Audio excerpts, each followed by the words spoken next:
Welcome to Cinemassacre's Monster Badness, reviewing some of the best monster movies throughout the ages. We started with the silent horror films of the 1920s, we made our way through the classic chillers of the 1930s, and the monster mash from the 40s. After World War II, monster movies were no longer scary. People were obviously more afraid of the horrors of real life. So, with the atomic age, a new genre of science fiction cinema was born.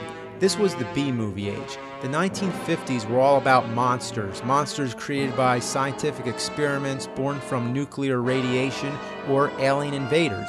We had giant ants, giant spiders, giant Gila monsters, killer brains, Godzilla, and oh god, there's a lot of good monster movies to pick from, but I'm gonna go with The Creature from the Black Lagoon. The Creature, or Gill-man as he's called, is so popular that he's often considered to be the last of the Universal Studio monsters. The creature on land was played by Ben Chapman, and underwater Ricco Browning, who had to hold his breath for 4 minutes at a time, while wearing the creature suit. And neither one of these guys were included in the film's credits to give a little more mystery to the creature. The cinematography was brilliant, especially the underwater stuff, which was pretty innovative for its time. I dare to say it would look good in color, but the black and white tones sure do look gorgeous. The movie was originally shown in 3D. That would have been neat.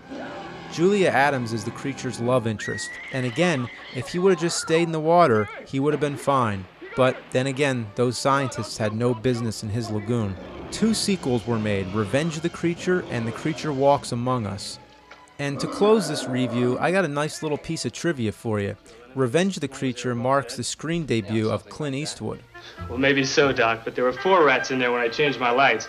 Well, a lot of people know that, but here's something else. In Back to the Future 3, Marty's getting ready to go back to the Old West. At the moment, it's supposed to be 1955. That's the year Revenge of the Creature came out. Now, what's he say? Clint Eastwood never wore anything like this. And what's that? Nice touch.